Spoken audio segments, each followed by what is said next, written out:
Hello बच्चों, welcome to SR classes. अभी का ये वीडियो 10th क्लास हिस्ट्री का जो सबसे इम्पोर्टेंट चैप्टर है भारत में राष्ट्रवाद का उदय, उसका सेकंड पार्ट होने वाला है। पहले पार्ट में हम लोगों ने जाना था कि भारत में राष्ट्रवाद के उदय के कारण कौन कौन से हैं। इसके अलावा गांधी जी के बारे में जाने थे और फिर ये भी जाने थे कि प्रथम विश्व युद्ध का भारतीयों पे क्या असर हुआ था। तो इतना सब कुछ हम लोगों ने फर्स्ट पार्ट में देख लिया था। आज के इस वीडियो में हम लोग जानेंगे रॉलेट कानून के बारे में, इसके अलावा असहयोग आंदोलन के बारे में और साथ ही साथ खिलाफत आंदोलन के बारे में भी जानेंगे। इसके अलावा एक और टॉपिक है जिसका नाम है जालियांवाला बाग हत्याकांड, उसके बारे में जानेंगे। काफ़ी इंपॉर्टेंट होगा ये वीडियो, ना सिर्फ एग्जाम के नज़रिए से बल्कि एक भारतीय होने के नाते हम लोगों को ये बातों की जानकारी होनी चाहिए। तो अपनी वीडियो को स्टार्ट करते हैं और सबसे पहले समझते हैं कि रॉलेट कानून क्या था। तो रॉलेट कानून क्या था ये जानने से पहले ये जान लेते हैं कि रॉलेट कानून बनाया क्यों गया था। तो बात है 1917 ईस्वी की। 1917 ईस्वी में रूस में क्रांति हुआ था। तो वहाँ के क्रांति को देख करके, वहाँ के क्रांति से प्रभावित होकर के इंडिया के जो क्रांतिकारी थे उन्होंने अपनी गतिविधियाँ बढ़ा दी थी, यानी कि अंग्रेज़ों के खिलाफ अपनी लड़ाई को तेज कर दिया था। तो उनके लड़ाई तेज कर देने से उस ज़माने में जो इंडिया का गवर्नर जनरल था, जो कि था लॉर्ड चेम्सफोर्ड, वो भयभीत हो उठा, बहुत ज़्यादा डर गया। इतना डर गया कि इन क्रांतिकारी गतिविधियों पे अंकुश लगाने के तरीके सोचने लगा। चाहे वो तरीका कैसा भी हो, लेकिन उसे किसी भी हाल में इन क्रांतिकारियों को रोकना था। अब उसे कुछ समझ में नहीं आ रहा था, तो इसलिए उसने एक जज को बुलाया। नाम था उसका सिडनी रॉलेट। उसको कहा कि मैं आपको कुछ आदमी देता हूँ, आप इन आदमियों की मदद से कुछ ऐसा करिए, कुछ ऐसा कानून बनाइए, जो भी आपको करना है कीजिए, लेकिन मुझे इन क्रांतिकारी गतिविधियों पे लगाम लगाने का उपाय बताइए। तो सिडनी रॉलेट ने अपने लॉर्ड की बातों को माना और उसके द्वारा दिए गए काम को करने में लग गया, यानी कि क्रांतिकारियों के गतिविधियों पे अंकुश लगाने के क्या उपाय हो सकते थे, उस उपाय को सोचने में लग गया। तकरीबन 2 साल उसने सोचा, काम किया फील्ड में जा कर के। उसके बाद उसने लॉर्ड चेम्सफोर्ड को बताया कि अगर आप इन गतिविधियों पे लगाम लगाना चाहते हैं तो एक कानून की ज़रूरत है। लॉर्ड चेम्सफोर्ड ने कहा कि भाई कानून तो पहले से है। सिडनी रॉलेट ने कहा कि ये कानून तो आम नागरिकों के लिए है, इनके लिए एक अलग कानून बनाने की ज़रूरत है। अगर आप वो कानून बनाओगे तो ऐसी गतिविधियों पे लगाम लगने की संभावना है। चेम्सफोर्ड ने कहा कि जल्दी बताइए वो कानून क्या हो, क्या रखें उस कानून में, कौन सी ऐसी बातों को शामिल किया जाए जिसके वजह से ये क्रांतिकारी गतिविधियां रुक जाए। तो लॉर्ड के पूछने पे सिडनी रॉलेट ने जो भी सोचा था कानून के बारे में वो अपने लॉर्ड को बताया। लॉर्ड उसकी बातों से सहमत हुआ और उसने एक कानून बना दिया। उसी कानून को कहते हैं रॉलेट कानून, क्योंकि ये सिडनी रॉलेट के द्वारा बनाया गया था, या तो ये कह सकते हैं कि ये उस समिति के जरिए बनाया गया था जिसमें सिडनी रॉलेट क्या था, अध्यक्ष था। तो इसीलिए इस कानून का नाम पड़ा रॉलेट कानून। हम लोगों ने ये जाना रॉलेट कानून बना क्यों, हम लोगों ने ये भी जाना कि किसने बनवाया, हम लोगों ने ये भी जाना कि इस कानून को बनाया किसने, लेकिन ये अभी तक नहीं जान पाए कि इस कानून में था क्या। तो इस कानून में हम लोग कह सकते हैं कि सिर्फ़ और सिर्फ ऐसी ही बातें भरी हुई थी जो कि भारतीयों को नागवार गुजरे। इसको कानून न कह करके अगर अंग्रेज़ों की दादागिरी कहा जाए तो ज़्यादा बेहतर होगा। क्या था इस कानून में? तो इस कानून में कुछ ऐसी बातें थीं जो कि कह सकते हैं कि आम भारतीयों का जो अधिकार था ना, वो छीनने वाला था। सभी बातों को तो यहाँ पे बताना संभव नहीं है, लेकिन कुछ बातों को मैं यहाँ पे बताता हूँ।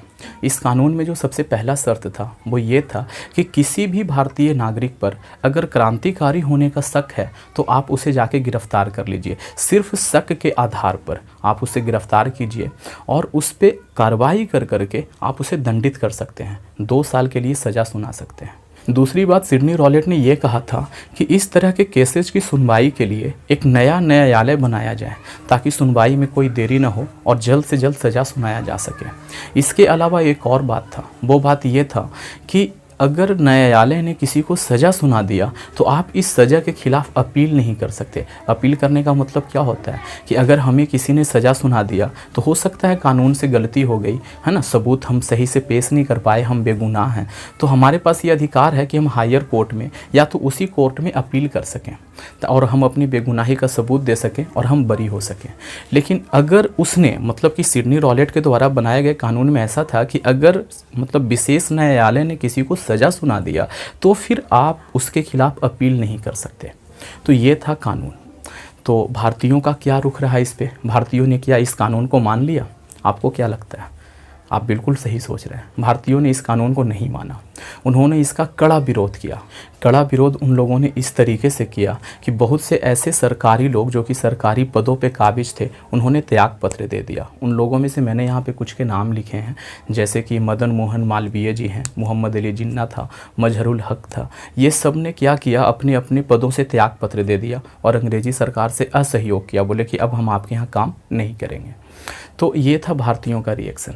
अब ज़रा ये जान लें कि गांधी जी जो कि अंग्रेज़ों को अच्छा मानते थे, उन्होंने क्या कहा इस कानून के पास होने के बाद। तो उन्होंने भी इस कानून को अच्छा नहीं कहा। उन्होंने 2-3 बातें कही इस कानून के बारे में। उन्होंने कहा कि ये कानून अनुचित है, अन्यायपूर्ण है, किसी भी आम नागरिक के स्वतंत्रता का हनन करने वाला है और आम नागरिक के अधिकारों की हत्या करने वाला है। गांधी जी का इतना बोलना था कि जो गांधी जी अंग्रेज़ों के लिए देशभक्त बने हुए थे, वो गांधी जी अंग्रेज़ों की नज़र में देशद्रोही हो गए। उन्होंने गांधी जी की बात को भी नहीं माना। तो गांधी जी ने भी क्या सोचा, उन्होंने कहा कि अगर आप इस कानून को नहीं बदलते हो तो हम इसके खिलाफ आंदोलन करेंगे, यानी कि सत्याग्रह चलाएंगे, शांतिपूर्वक ही, है ना, लड़ाई झगड़ा नहीं करेंगे, लेकिन इसके खिलाफ विरोध तो पक्का करेंगे। तो ये था ये पूरा स्लाइड जो कि मैंने यहाँ पे पीछे लिख रखा है उसके बारे में। अब आप लोग बोर्ड पे जो भी लिखा हुआ है उसका स्क्रीनशॉट ले सकते हैं। मैं थोड़ा सा बोर्ड पे भी बता देता हूँ। ये देखिए, सबसे पहले रॉलेट कानून क्या है भाई, तो क्या से पहले क्यों बना था ये मैंने बताया। मार्च 1919 ईस्वी में यह कानून बना था। कारण क्या था कि क्रांतिकारी गतिविधियों का तेज हो जाना कारण था इस कानून के बनने का। और क्रांतिकारी गतिविधियाँ क्यों तेज हुई थी, तो रूस की क्रांति के कारण। क्या हुआ था, गवर्नर जनरल जो था उस जमाने का, लॉर्ड चेम्सफोर्ड, उसने न्यायाधीश सिडनी रॉलेट की अध्यक्षता में एक समिति का गठन किया था और उस समिति का नाम क्या रखा था, राजद्रोह समिति। ये समिति 1917 ईस्वी में गठित की गई थी। इस समिति का उद्देश्य क्या था भाई, तो क्रांतिकारी गतिविधियों पे अंकुश लगाने के लिए उपाय सुझाना था इस समिति का उद्देश्य। समिति ने क्या किया, 2 साल काम किए जैसा कि मैंने बताया, और 1919 ईस्वी में समिति के अनुशंसा पर, अनुशंसा का मतलब क्या होता है, अनुशंसा का मतलब होता है कि समिति ने जो कहा उसकी बातों को माना गया, है ना। तो समिति के कहने पे एक कानून बना, उसी कानून का नाम क्या था, रॉलेट कानून था। रॉलेट कानून क्यों, क्योंकि इसका अध्यक्ष सिडनी रॉलेट था, इसीलिए इस कानून का नाम क्या रखा गया, रॉलेट कानून रखा गया। अब देखिए कानून में क्या था, कानून में यह था कि संदेह के आधार पर किसी भी व्यक्ति को गिरफ्तार किया जा सकता है, गुप्त रूप से मुकदमा चला करके 2 साल तक सजा दी जा सकती है और सजा में देरी ना हो इसके लिए विशेष न्यायालय का गठन किया गया। और हाँ, सजा के विरुद्ध अपील नहीं किया जा सकता। जो सब कुछ मैंने अभी बताया वही बातें यहाँ पे लिखी हुई हैं। भारतीयों का रुख क्या था, तो भारतीयों का रुख ये था इस कानून के प्रति कि उन्होंने कड़ा विरोध किया, खास करके शहरों में। गांव के लोगों को तो ज़्यादा फर्क नहीं पड़ता था इस कानून से, क्योंकि अंग्रेज लोग गांव में उतने थे नहीं, लेकिन शहर में थे, शहरियों को काफ़ी फर्क पड़ने वाला था। तो उन्होंने कड़ा विरोध किया। मदन मोहन मालवीय, मोहम्मद अली जिन्ना, मजहरुल हक जैसे लोगों ने केंद्रीय व्यवस्थापिका सभा से त्यागपत्र दे दिया। फिर हमने बात की कि गांधी जी ने क्या कहा इसके बारे में, तो गांधी जी ने कानून को अनुचित बताया, अन्यायपूर्ण बताया, स्वतंत्रता का हनन करने वाला बताया और कहा कि नागरिकों के मूल अधिकारों की हत्या होगी अगर ये कानून बना तो। अंग्रेजों ने किसी की नहीं सुनी, उन्होंने कानून बना दिया।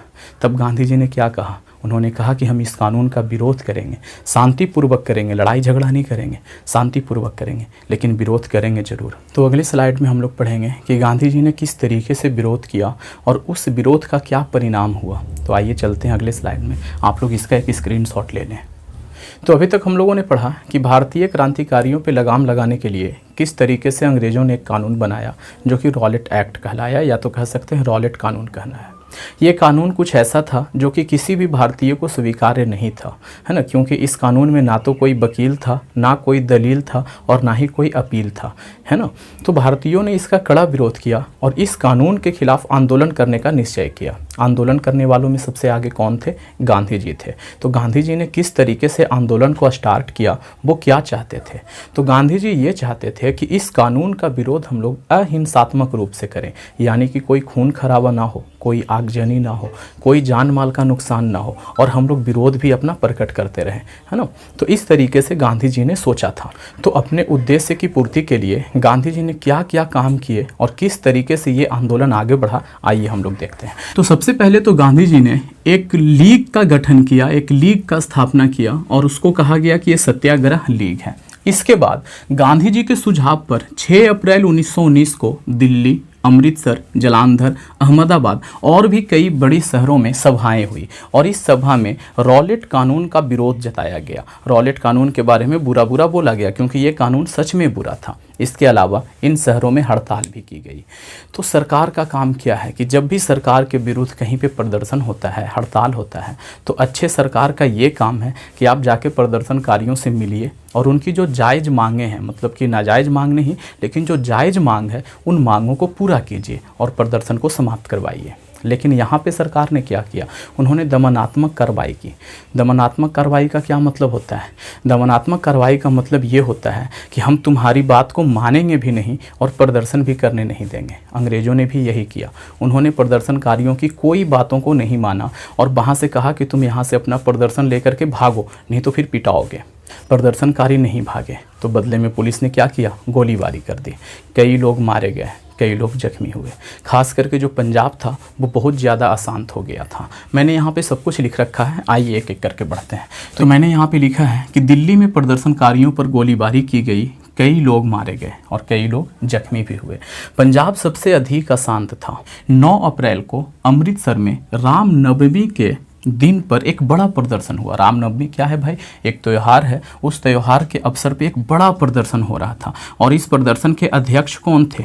किसकी अध्यक्षता में ये प्रदर्शन हो रहा था? तो डॉक्टर सत्यपाल मलिक और डॉक्टर किचलू की अध्यक्षता में ये प्रदर्शन हो रहा था। सरकार ने क्या किया, तो इन दोनों को निर्वासित कर दिया। बोला कि तुम पंजाब में माहौल ख़राब कर रहे हो, तुम लोग पंजाब से बाहर निकलो। इन लोग दोनों को बाहर जाना पड़ा। तो इन लोग दोनों के निर्वासन के विरुद्ध लोगों ने क्या किया भाई, तो लोगों ने 10 अप्रैल को हड़ताल कर दिया। ये 9 अप्रैल को इनको बाहर निकाला गया, 10 अप्रैल को लोगों ने हड़ताल कर दिया। तो पुलिस ने क्या किया, तो पुलिस ने विरोध करने वालों पे गोलियां चला दी। कई जाने गई, कई लोग जख्मी हुए। तो बदले में भीड़ ने क्या किया, तो भीड़ ने भी हिंसा का सहारा लिया। उसने बैंक, डाक खाना, रेलवे स्टेशन और भी कई सरकारी जगहों पे तोड़फोड़ की और उसे आग के हवाले कर दिया, आगजनी कर दी। गांधी जी पंजाब जाना चाहते थे। वो पंजाब जाकर के देखना चाहते थे कि पंजाब के हालात क्या हैं, लेकिन गांधी जी को रास्ते में ही गिरफ्तार कर लिया गया और ये कहा गया कि आप पंजाब नहीं जा सकते हैं, आपके वहाँ जाने से पंजाब के हालात और भी ज़्यादा ख़राब हो जाएंगे और गांधी जी को जेल में डाल दिया गया। अब गांधी जी के गिरफ्तारी के विरोध में फिर से प्रदर्शन हुआ। तो इसके जवाब में अंग्रेज़ों ने क्या किया, अंग्रेज़ों ने 11 अप्रैल को पंजाब में सैनिक शासन घोषित कर दिया। सैनिक शासन का क्या मतलब होता है? सैनिक शासन का मतलब ये होता है कि जिस पर भी सेना को शक हो उसे गोली मार दिया जाए, है ना। मतलब सेना को अगर लग गया कि ये उपद्रवी है, ये उपद्रव मचा रहा है, तो उसको गोली मार सकता है, उसको जेल में डाल सकता है, कुछ भी कर सकता है। धारा 144 लग गया कि 4 लोग एक साथ नहीं घूम सकते, इस तरीके से हो गया। ठीक है। इसके अलावा और भी अंग्रेज़ों ने काम किए। उन्हीं कामों में से एक काम था कि एक जनरल था जिसका नाम था ओ डायर। तो जनरल ओ डायर को पंजाब का उप गवर्नर बनाया गया। जनरल डायर जब पंजाब का उप गवर्नर बना तो उसने वहाँ आते ही एक काम किया। उसने कहा कि सभा नहीं किया जा सकता अब यहाँ पे, ना ही आप लोग प्रदर्शन करोगे और ना ही आप लोग जुलूस निकालोगे। इन चीज़ों पे रोक लगा दी जनरल डायर ने। तो सवाल ये उठता है कि क्या पंजाब के लोग सच में रुक गए जनरल डायर के कहने पे? जवाब है नहीं। पंजाब के लोग अपने प्रदर्शन को अभी भी जारी रखे हुए थे, वो रुके नहीं थे। और इसी क्रम में एक कदम आगे बढ़ करके 13 अप्रैल को एक घटना घटा जिसे हम लोग जालियांवाला बाग हत्याकांड के नाम से जानते हैं। क्या था वो घटना, वो हम लोग जानते हैं। तो 13 अप्रैल को बैसाखी का मौका था। बैसाखी एक त्यौहार है जो पंजाब में मनाया जाता है। उस अवसर पे जालियांवाला बाग में एक विराट जनसभा का आयोजन किया गया था। जनसभा, इंसानों की सभा को कहा जाता है जनसभा। तो एक विराट जनसभा का आयोजन हुआ और इस जनसभा में जो बातें हो रही थी वो रॉलेट कानून के खिलाफ बातें हो रही थी। सरकार को पता चला ये बात कि बहुत सारे लोग जालियांवाला बाग में इकट्ठा हुए हैं और हमारे खिलाफ प्लान बन रहा है, हमारे खिलाफ गतिविधि हो रही है। जब जनरल ओ डायर को ये बात पता चला तो उसे काफ़ी बुरा लगा। बुरा इसलिए लगा क्योंकि उसने सभा करने पे, जुलूस करने पे बैन लगा दिया था। इसके बावजूद पंजाबी लोग जो थे वो सभा कर रहे थे। तो उसने क्या किया, उसने अपने सैनिकों को लिया और ले करके जो जालियांवाला बाग था उसके मेन गेट पे आकर के अपने सैनिकों को खड़ा कर दिया। अब मेन गेट कहो या कुछ और कहो, क्योंकि उस बाग में सिर्फ एक ही गेट था और वो सिर्फ नाम आम का बाग था, बल्कि देखा जाए तो वो क्या था, एक खुला मैदान था और उसी मैदान में ये सभा हो रहा था। तो गेट को तो उसने अपने सैनिकों से बंद करवा दिया और बाकी के सैनिकों को कहा कि चलो तुम अंदर चलो और उसके बाद तुम्हें जो भी दिखे उसको गोली मारना स्टार्ट कर दो, सीधा गोलीबारी चालू करो, कोई वार्निंग नहीं, कोई भागने का मौका नहीं, सीधा गोली मारो। ऐसा जनरल डायर ने आदेश दिया। सैनिकों ने वही किया, उसने गोलीबारी स्टार्ट कर दी।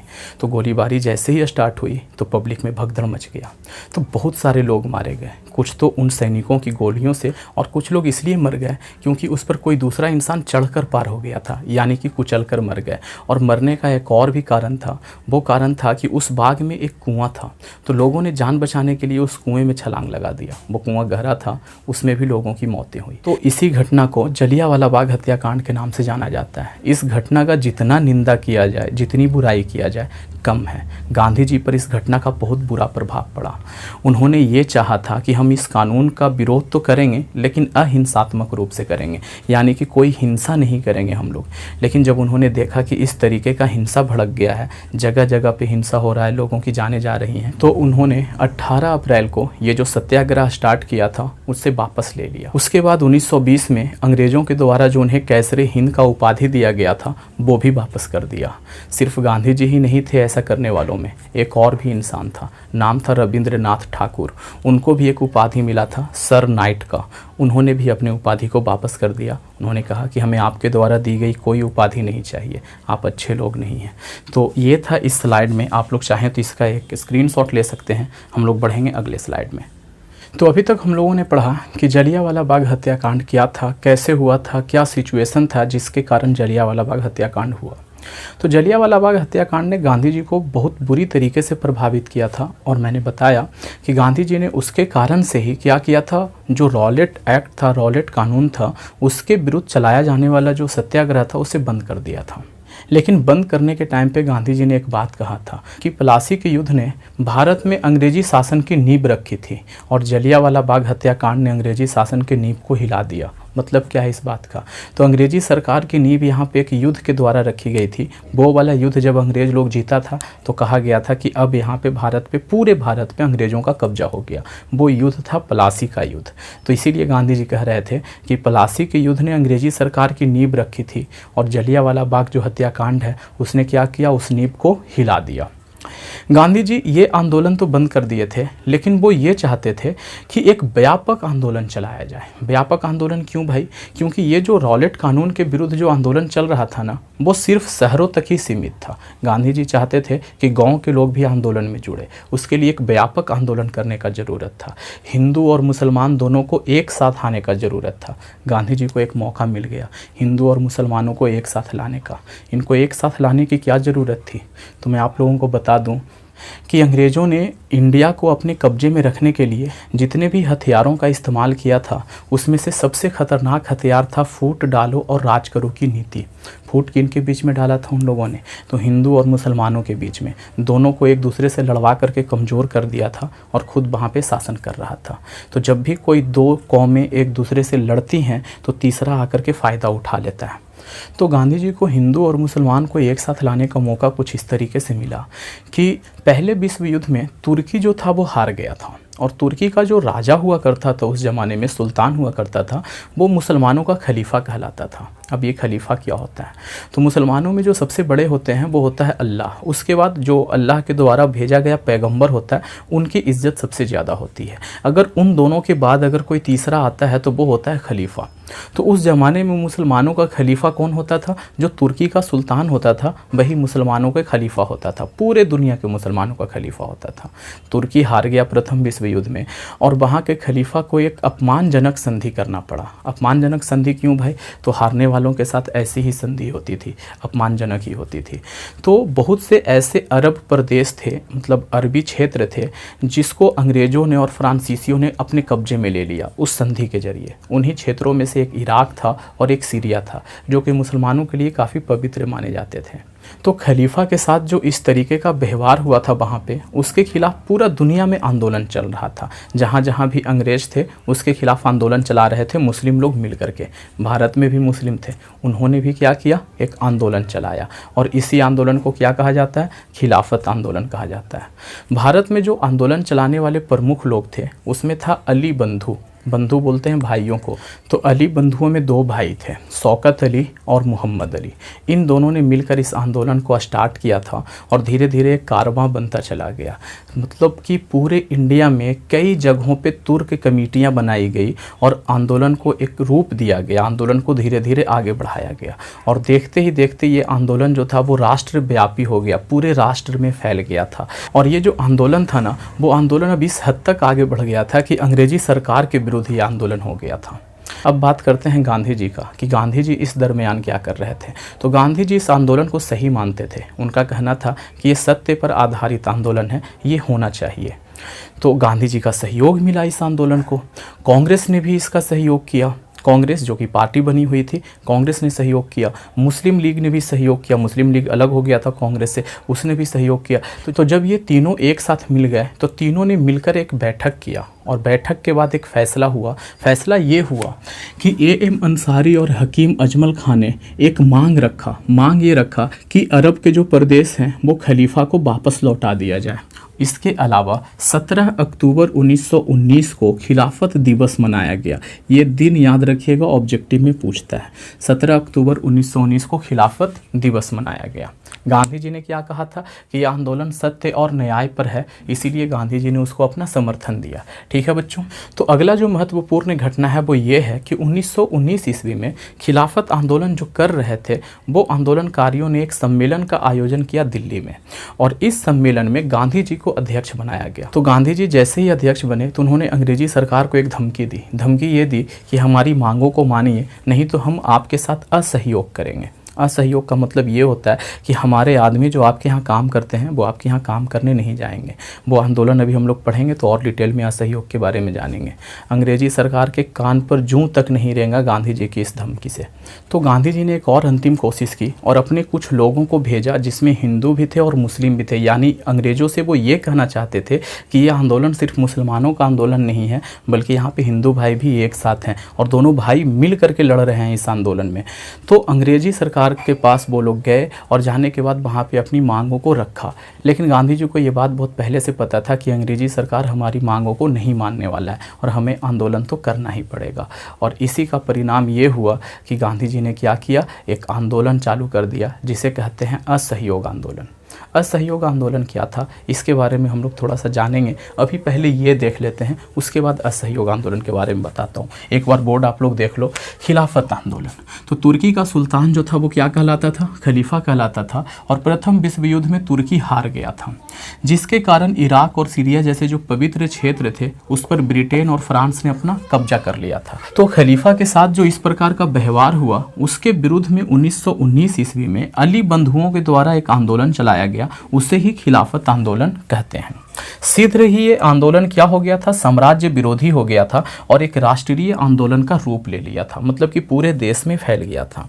भारतीय राष्ट्रीय कांग्रेस ने अमृतसर अधिवेशन में जो कि 1919 में हुआ था इस आंदोलन का समर्थन किया। मतलब कि कांग्रेस ने भी इस आंदोलन का समर्थन किया और कहा कि यह आंदोलन सही है। ऐसा होते ही मुस्लिम लीग और कांग्रेस दोनों की एक संयुक्त बैठक हुई। संयुक्त का मतलब क्या होता है, दोनों ने मिलकर एक साथ मिलकर बैठक किया और इस बैठक में एक फैसला लिया गया। उस फैसले में A.M. अंसारी और हकीम अजमल ने अरब प्रदेश खलीफा को वापस लौटाने को कहा। अंग्रेजों से कहा कि जो अरब का प्रदेश आप लोगों ने अपने कब्जे में ले लिया है वो खलीफा को वापस लौटा दिया जाए। और इसी बैठक में एक और निर्णय लिया गया था। वो निर्णय ये था कि 17 अक्टूबर 1919 को खिलाफत दिवस मनाया जाएगा। अब हम लोग देखते हैं गांधी जी के बारे में। गांधी जी आंदोलन को सत्य और न्याय पर मानते थे, इसीलिए क्या किया, आंदोलन को अपना समर्थन दिया। 1919 ईस्वी में दिल्ली में आयोजित ऑल इंडिया खिलाफत सम्मेलन के अध्यक्ष निर्वाचित हुए। कौन निर्वाचित हुए, गांधी जी। गांधी जी जैसे ही अध्यक्ष बने उन्होंने सरकार को धमकी दिया कि हमारी मांगे मानो, नहीं तो हम लोग क्या करेंगे, असहयोग करेंगे। और 1920 ईस्वी में हिंदुओं और मुसलमानों की एक प्रतिनिधि मंडल, मतलब कि एक प्रतिनिधि मंडल किसे कहते हैं, कि मान लो कि 1000 लोग कहीं पे आंदोलन कर रहे हैं तो अगर सरकार का कोई आदमी आएगा तो 1000 लोग मिल के उससे बात करेंगे, नहीं, उन 1000 के बिहाफ पर पर कोई एक इंसान या दो इंसान जा करके सरकार के आदमी से बात करता है तो उसे कहा जाता है प्रतिनिधि मंडल। तो हिंदू और मुसलमान दोनों थे उस प्रतिनिधि मंडल में, और वो दोनों जाके वायसराय से मिले, मांगे रखी, लेकिन नतीजा क्या निकला? निराशाजनक निकला, जिसका परिणाम ये हुआ कि खिलाफत आंदोलन तो चलता ही रहा। गांधी जी ने एक और आंदोलन स्टार्ट कर दिया जिसका नाम रखा असहयोग आंदोलन। असहयोग आंदोलन क्या था? तो ये आंदोलन के बारे में हम लोग डिटेल में जानेंगे, लेकिन इस आंदोलन को स्टार्ट करने में जो कांग्रेस के लोग थे वही हिचक रहे थे। क्यों हिचक रहे थे? उनका मानना था कि ये आंदोलन जब स्टार्ट होगा तो एक बार फिर से खून खराबा स्टार्ट हो जाएगा। तो उनमें थोड़ा सा ये था कि स्टार्ट करें कि ना करें। कुछ लोगों को ये लग रहा था कि कांग्रेस के लोग ही इसको स्टार्ट होने नहीं देंगे, लेकिन गांधी जी ने इस आंदोलन को स्टार्ट किया और असहयोग आंदोलन एक जोरदार आंदोलन बनकर के उभरा जो कि अंग्रेजी सरकार की जड़ों को हिला दिया था उस ज़माने में। तो आप लोग इसका एक स्क्रीनशॉट लें और हम लोग अब पढ़ेंगे असहयोग आंदोलन के बारे में। तो खिलाफत आंदोलन के बारे में जानने के बाद अब हम लोग जानेंगे असहयोग आंदोलन के बारे में कि असहयोग आंदोलन क्या था। तो असहयोग आंदोलन गांधी जी के द्वारा चलाया गया एक ऐसा आंदोलन था जिसमें पहली बार करीब करीब पूरे देश ने भाग लिया था इस आंदोलन में। इस आंदोलन में था क्या? तो गांधी जी ने ये कहा कि ये जो अंग्रेज हमारे यहाँ आकर के शासन कर रहे हैं, संख्या में बहुत ज़्यादा नहीं है वे लोग, फिर भी हमारे ऊपर शासन कर रहे हैं, तो सिर्फ और सिर्फ एक ही कारण है उनके शासन करने का। वो वजह है कि हम लोग उनके साथ सहयोग कर रहे हैं। हम जा कर के उनका खाना बनाते हैं, हम उनके स्कूलों में जाके पढ़ाते हैं, उनके यहाँ झाड़ू मारते हैं, मतलब बहुत तरीके से हम लोग अपना सहयोग दे रहे हैं। अगर हम लोग अपना सहयोग उससे वापस ले लें तो 1 साल के अंदर में अंग्रेजी सरकार समाप्त हो जाएगा और वे लोग यहाँ से अपना बोरिया बिस्तर समेट कर चले जाएंगे। ऐसा गांधी जी का मानना था कि बस हमारे सहयोग वापस लेने की देर है और वे लोगों की कमर टूट जाएगी और वे लोग यहाँ से चले जाएंगे। बात भी सही था। तो गांधी जी ने इसी को अपना आधार बनाया और लोगों से कहा कि हम लोग एक आंदोलन चलाएंगे जिसका नाम होगा असहयोग आंदोलन। कांग्रेस से कहा, लेकिन कांग्रेस के जो नेता थे ना वो 2 हिस्से में बट गए। कुछ का कहना था कि असहयोग आंदोलन होना चाहिए और कुछ का कहना था कि असहयोग आंदोलन से कोई फ़ायदा नहीं होगा, बल्कि ये आंदोलन भी हिंसक हो जाएगा, खून खराबा होगा। ये सब कुछ मैंने पिछले वाले स्लाइड में पढ़ा दिया था। लेकिन किसी भी तरीके से एनी हो ये आंदोलन का स्वीकृति मिल गया और गांधी जी को इसका डिक्टेटर बनाया गया कि गांधी जी के नेतृत्व में ये आंदोलन चलाया जाएगा। ठीक है, तो अब हम लोग जानते हैं कि इस आंदोलन के जरिए क्या चाहा जा रहा था और किस तरीके से ये आंदोलन धीरे धीरे आगे बढ़ा। ठीक है, तो मैंने यहाँ पे सब कुछ लिख रखा है, आइए देखते हैं। तो देखिए, इस आंदोलन को चलाने के लिए 2 चरण बनाए गए थे। जो पहला चरण था उसमें यह था कि भाई लोगों को बहिष्कार करना है। बहिष्कार किस चीज़ का? तो सरकारी उपाधियों की वापसी करनी है। ठीक है, सरकार ने जो भी उपाधि दे रखा है, जैसे गांधी जी को ही कैसरे हिंद मिला हुआ था, रविंद्रनाथ ठाकुर को सर नाइट की उपाधि मिली हुई थी, तो ये सब उपाधियों को वापस लौटाना था। इसके अलावा सरकारी नौकरियों को छोड़ देना था, शिक्षण संस्थानों में जाके काम नहीं करना था और ना ही उन शिक्षण संस्थानों में अपने बाल बच्चों को पढ़ने के लिए भेजना था। इसके अलावा सेना में भी हम लोग नहीं जाएंगे, पुलिस में भी हम लोग नहीं जाएंगे और विदेशी वस्तुओं का बहिष्कार करेंगे। प्रथम चरण में ये रखा गया था। और दूसरे चरण में ये रखा गया था कि हम लोग सरकारी दमन का विरोध करेंगे और विरोध करने के लिए किस चीज़ का सहारा लेंगे? सविनय अवज्ञा का सहारा लेंगे। सविनय अवज्ञा क्या होता है? इस नाम से एक आंदोलन चलाया गया है। तो हम लोग इसको थोड़ा सा बाद में पढ़ें तो ज़्यादा बेहतर है, क्योंकि सब एक साथ पढ़ने लगेंगे हौच पौच हो जाएगा। तो बस इतना जान लो कि दूसरे चरण में ये था कि सरकारी दमन का विरोध करने के लिए सविनय अवज्ञा का मार्ग अपनाएंगे। ठीक है, अब देखिए इस आंदोलन के लिए कार्यक्रम डिसाइड किए गए। 2 कार्यक्रम बनाया गया था। पहला जो कार्यक्रम था उसे कहा गया रचनात्मक कार्यक्रम। रचनात्मक कार्यक्रम के जरिए क्या चाहा जा रहा था? ये चाहा जा रहा था कि स्वदेशी को हमें प्रोत्साहन देना है, यानी कि देश में बनने वाली चीज़ों को बढ़ावा देना है और विदेशी चीज़ों का बहिष्कार करना है। जैसे कि देश में सूती कपड़ा बनता था तो सूती कपड़ा ही खरीदेंगे हम लोग, सूती कपड़ा से बने वस्त्र ही पहनेंगे, ऐसा था। स्वदेशी को बढ़ावा देना था। दूसरा, आंदोलन को अगर आप लोग चलाना चाहते हो तो भाई इसके लिए कुछ तो पैसे लगेंगे। तो आंदोलन चलाने के लिए एक फंड का स्थापना किया और उस फंड का नाम रखा तिलक स्वराज फंड, और उस फंड में 1 करोड़ रुपया जमा करने का लक्ष्य रखा गया। 1 करोड़ रुपया बहुत ज़्यादा नहीं होता है, एक इंसान 2 इंसान के लिए बहुत ज़्यादा होगा, लेकिन ये आंदोलन पूरे इंडिया के लिए था। तो पूरा इंडिया का मान लो 1 करोड़ आदमी अगर 1-1 रुपया भी दे तो 1 करोड़ रुपया जमा हो जाएगा। इंडिया में उस टाइम पे तकरीबन 30 से 32 करोड़ की आबादी थी, तो बहुत ज़्यादा नहीं था ये रकम। इसके अलावा 1 करोड़ स्वयं सेवकों की भर्ती का लक्ष्य रखा गया। स्वयं सेवक किसे कहते हैं? ऐसे लोगों को जो आ करके नौकरी करे और नौकरी के बदला में पैसा ना खोजे। ठीक है, उसे कहते हैं स्वयं सेवक, खुद से आकर के अपना सेवा दे। इसके अलावा चरखा कताई बुनाई का प्रचार करना था और इसके लिए गरीबों में 20 लाख चरखा बांटने का लक्ष्य रखा गया। ठीक, और फिर क्या था भाई, राष्ट्रीय शिक्षा को प्रोत्साहित करना था, यानी कि अंग्रेजी स्कूल में नहीं पढ़ेंगे और ना ही पढ़ाने जाएंगे। ठीक है, अपना भाई हम लोग स्कूल बनाएंगे, राष्ट्रीय स्कूल बनाएंगे और उसी में अपने बच्चों को पढ़ने के लिए भेजेंगे और पढ़ाने भी जाएंगे जो टीचर हैं वो। इसके अलावा राष्ट्रीय शिक्षण संस्थानों की स्थापना करना था। अब देखो, राष्ट्रीय शिक्षा को प्रोत्साहन तभी मिलेगा जब राष्ट्रीय शिक्षण संस्थान की स्थापना हो, मतलब कि इंडिया के ही कुछ ऐसे स्कूल बनाए जाएं जो कि इंडियन हो, पूरी तरीके से बनाने वाला भी इंडियन हो और वहाँ पढ़ाने वाला भी इंडियन हो, अंग्रेज़ों का उस पर कोई कब्जा ना हो, ऐसा चाहा गया। और क्या चाहा गया, तो और ये चाहा गया कि हिंदू मुस्लिम एकता को बढ़ावा देना है। अंग्रेज लोग कोशिश करेंगे हम लोग को आपस में लड़ाने का, हम लोग लड़ेंगे नहीं, ये चाहा गया। इसके अलावा समाज में जो बुराइयां व्याप्त थी, जैसे कि ऊंच नीच का भेदभाव, छुआछूत, इन सबको समाप्त करने का लक्ष्य रखा गया। ये तो काफ़ी बड़ा लक्ष्य था, ये पाना शायद अभी भी संभव नहीं हो पाया है, अभी भी कई जगहों पे ऊंच नीच और छुआछूत चलता है। तो ये थे जो कि रचनात्मक कार्यक्रम थे। अब हम लोग बात करेंगे नकारात्मक कार्यक्रम। जो दूसरा कार्यक्रम रखा गया था वो था नकारात्मक कार्यक्रम। नकारात्मक कार्यक्रम में क्या था, जो यहाँ पे प्रथम चरण है ना, उसी को नकारात्मक कार्यक्रम में रखा गया था, यानी कि बहिष्कार करना था हर वो चीज़ का जो मैंने यहाँ पे समझाया। ठीक है, तो इस पूरे को आप लोग यहाँ लिख सकते हो नकारात्मक कार्यक्रम में।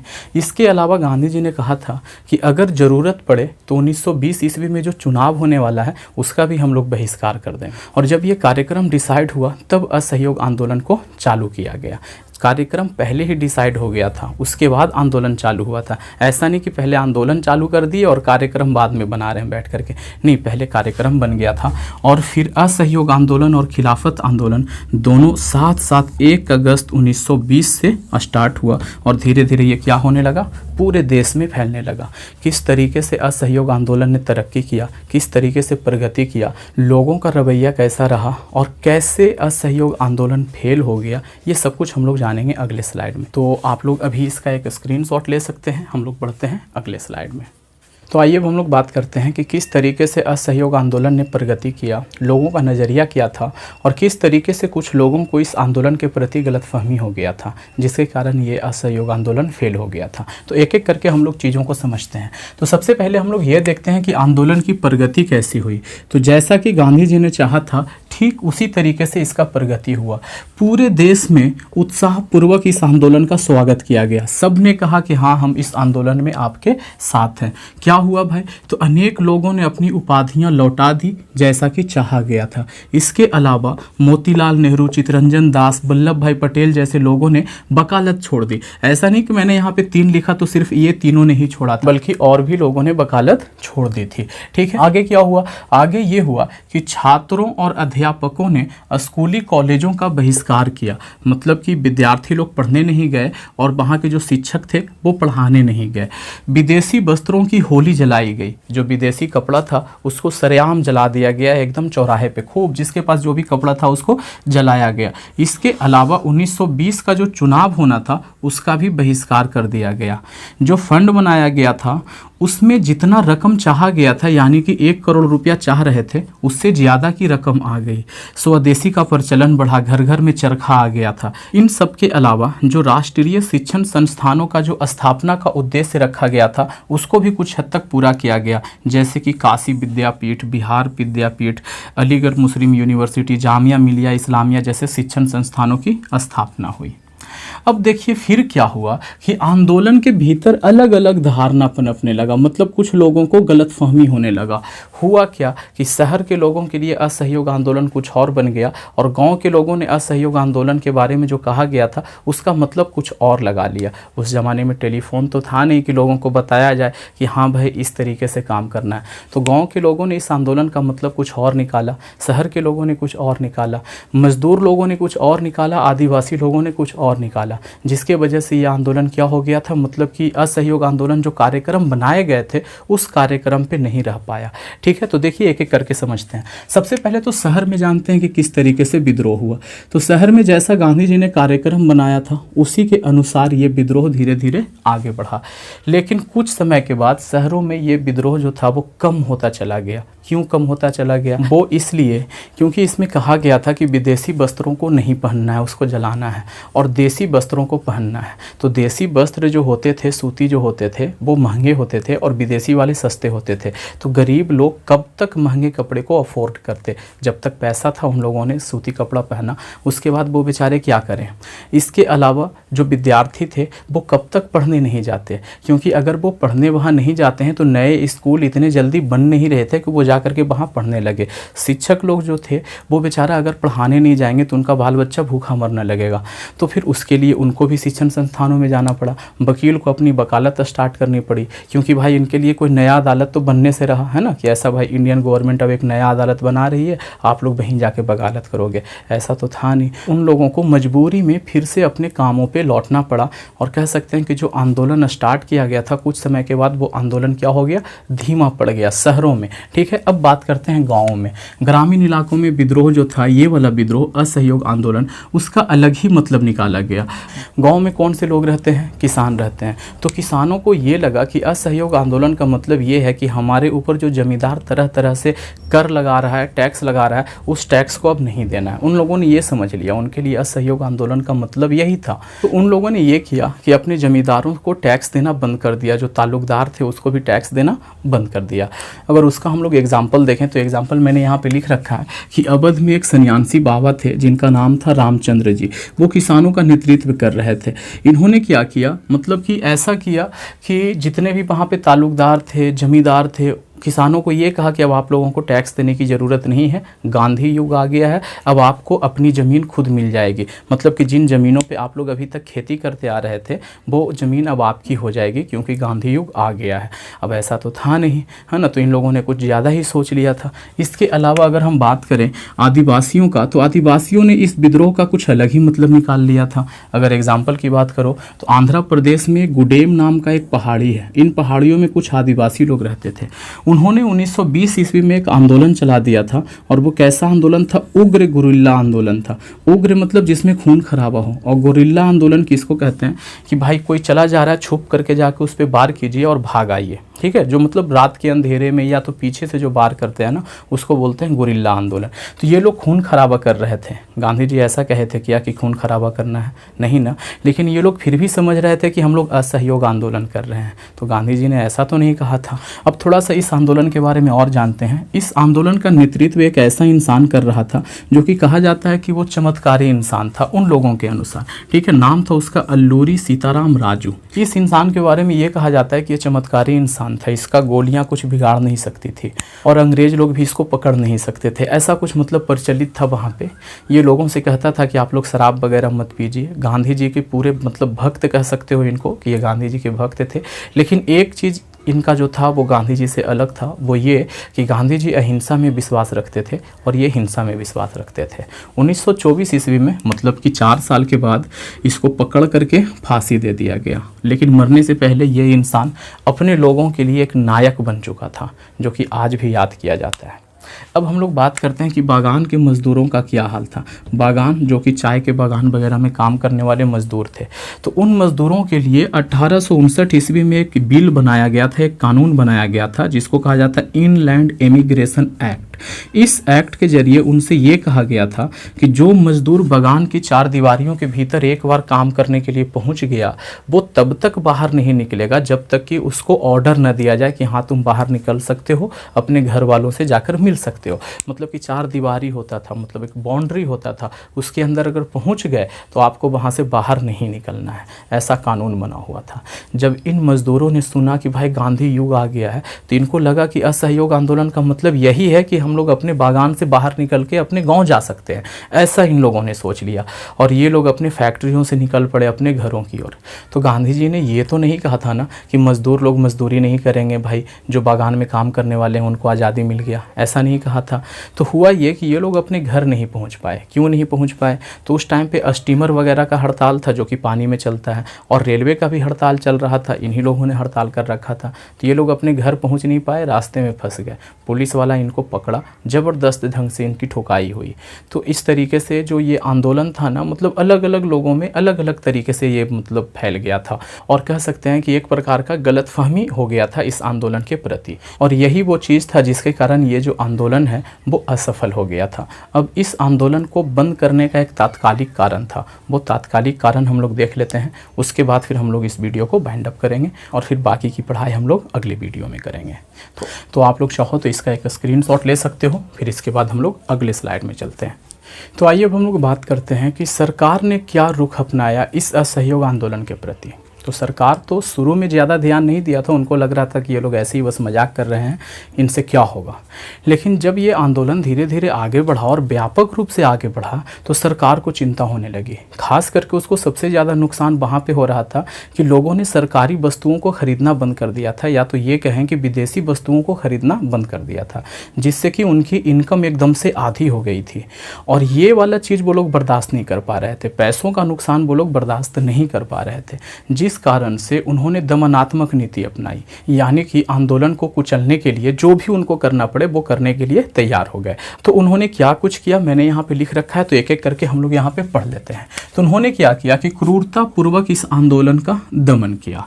क्या किया भाई उसके लिए? तो कांग्रेस को और खिलाफत कमेटी दोनों को बोल दिया कि ये गैर कानूनी है, ये कानूनी है ही नहीं। इसके अलावा हजारों स्वयं सेवकों को जेल में डाल दिया गया। स्वयं सेवक जो ये आए थे, मतलब कि आंदोलन में भाग लेने के लिए देश के अलग अलग हिस्सों से जो पहुंचे थे, उन लोगों को क्या किया गया? जेल में डाल दिया गया। गांधी जी को छोड़ करके जितने भी प्रभावशाली नेता थे उस टाइम पे, सभी को जेल में डाल दिया गया। और तो और कई जगह पे ऐसा हुआ कि प्रदर्शनकारियों पे पुलिस ने गोलियां चला दी, जिसके वजह से कई प्रदर्शनकारियों की जान चली गई, कई लोग बुरी तरह से जख्मी हो गए। और हिंदू मुसलमान में लड़ाई लड़वाने के लिए कई जगहों पे सांप्रदायिक दंगे भी भड़काए गए। इतना करने के बाद भी उन लोगों का मन नहीं भरा था और ये आंदोलन रुका भी नहीं था। लेकिन गांधी जी को दुख होना स्टार्ट हो गया था, क्योंकि गांधी जी चाहते थे कि इसमें खून खराबा ना हो, लेकिन खून खराबा का एंट्री हो चुका था इस आंदोलन में। इसी दरमियान 5 फरवरी को एक घटना घटता है। 1922 का वो साल था, 5 फरवरी का दिन था। हुआ ये कि उत्तर प्रदेश में देवरिया जो जगह है, वहाँ पे एक चौरी चौरा नाम का जगह था। वहाँ पे कुछ प्रदर्शनकारी प्रदर्शन कर रहे थे शांतिपूर्वक। पुलिस वाले आए, उन लोगों ने उन प्रदर्शनकारियों के ऊपर गोली चला दी। तो वो लोग जो इतने दिनों से बर्दाश्त करते आ रहे थे पुलिस की बर्बरता को, उनका जो सब्र था ना, उसका बांध टूट गया और उन लोगों ने भी हिंसा का सहारा ले लिया। और हिंसा कुछ ऐसा किया कि जितने भी पुलिस वाले थे सबको पकड़ के जिंदा जला दिया। तकरीबन 22 पुलिस वालों को उन्होंने जिंदा जला दिया। अब जब ये गांधी जी ने सुना कि इसमें अब भाई हमारे लोग भी हिंसा करने लगे हैं, तो गांधी जी को बड़ा बुरा लगा। 5 फरवरी का ये दिन था जब चौरी चौरा का ये घटना हुआ था। उसके ठीक 6 दिन बाद यानी कि 11 फरवरी को गांधी जी ने तत्काल प्रभाव से इस आंदोलन को वापस ले लिया। उन्होंने कहा कि अब ये आंदोलन अपनी दिशा से भटक गया, जैसा हम चाह रहे थे वैसा रह नहीं गया, हर जगह से खून खराबा की खबरें आ रही है। तो 11 फरवरी को आंदोलन वापस ले लिया। 12 फरवरी को कांग्रेस में जो बैठक होता है तो कांग्रेस ने भी कहा कि हाँ, आंदोलन वापस लेना ही सही रहेगा। 11 फरवरी को तो गांधी जी ने अपनी तरफ से कहा था, और 12 फरवरी को किसने कहा? कांग्रेस ने भी मान लिया कि ठीक है, आंदोलन को वापस ले लेना चाहिए। इसके ठीक 1 महीना के बाद, लगभग 1 महीना के बाद, यानी कि 10 मार्च को, ये रहा 10 मार्च को 1922 को ही गांधी जी को गिरफ्तार कर लिया गया और उन पर देशद्रोह का मुकदमा चला। यानी कि देश के लिए खतरा बताया गया उन्हें, और उन्हें 6 वर्ष की कठोर कारावास की सज़ा सुनाई गई। यानी कि उन्हें जेल में डाल दिया गया 6 वर्षों के लिए। और इस तरीके से ये असहयोग आंदोलन समाप्त हो गया। तो उम्मीद करता हूँ कि आप लोगों को ये वीडियो बहुत पसंद आया होगा। अगर अच्छा लगा है तो इसे एक लाइक करें, और इसका अगर नेक्स्ट पार्ट चाहिए तो आप लोग वीडियो को जितना ज़्यादा से ज़्यादा हो सके शेयर करें। और अगर आप चैनल से और ज़्यादा लाभ उठाना चाहते हैं तो चैनल को सब्सक्राइब कर सकते हैं, और सब्सक्राइब करते हो तो फिर बेल आइकन भी दबा लेना। Thank you, thanks for watching. बने रहिए SR क्लास के साथ, और आप लोग इसका एक स्क्रीनशॉट भी ले सकते हैं।